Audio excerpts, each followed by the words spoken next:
If you're new to the world of cloud services platforms like AWS, Azure, and Google Cloud Platform, you're in the right place. It can be a little overwhelming to understand what these super technical solutions actually do. So let's start by comparing them to something a little easier to visualize.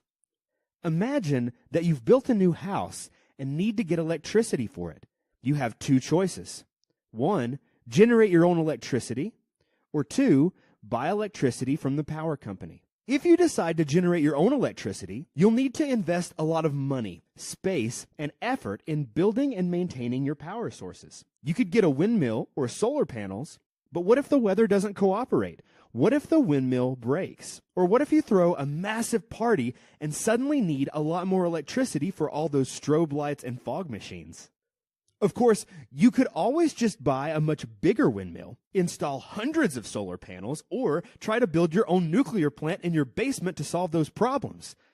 But now, you might be spending a whole lot of time and money to generate way more power than you actually need. Your other option is to buy electricity from the power company. For a monthly fee, the power company ensures that you have enough electricity to meet your needs. Whenever you keep the lights on late, or turn up the air conditioning, or throw another killer party, you pay a little more to get that extra power to your home. But when you're out of town, you pay a lot less because you're using less electricity. It's convenient, reliable, and adaptable. Cloud service platforms like AWS work in the same way as a power company. In the past, businesses used to buy and maintain their own equipment and infrastructure for their IT needs. Things like servers, switches, fans, and lots of cables were kept on site and maintained by the IT department. But IT equipment isn't cheap. It gets outdated quickly. You have to hire someone or an entire department to maintain everything.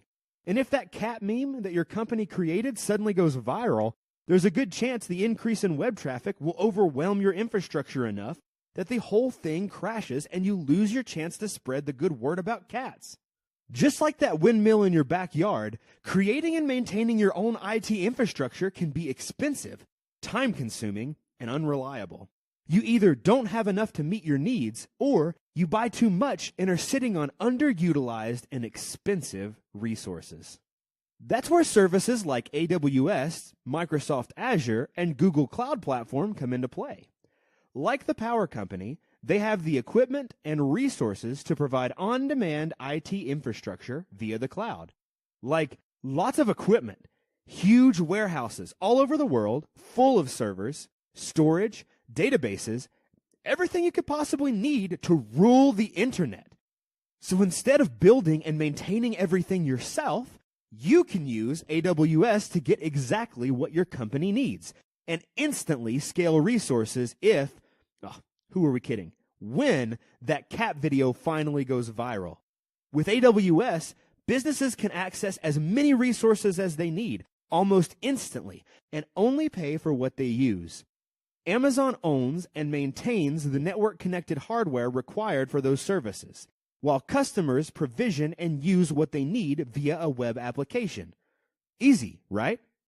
Today, many companies employ specialists who design, optimize, and manage the resources they're using from AWS. These network architects analyze the needs of the business, things like security, web traffic patterns, data storage, automation, and more, and configure AWS resources so that the company is optimizing the money it spends on cloud computing. Network architects use Lucidchart to diagram their network infrastructure. That way, instead of trying to determine how to best modify or visualize how a system is working using the AWS console, which looks like this, they can import their infrastructure using Lucidchart, which looks like this. Then diagram how their AWS instance is configured. So there you have it. The very quick, very high-level overview of cloud computing and how it applies to Lucidchart.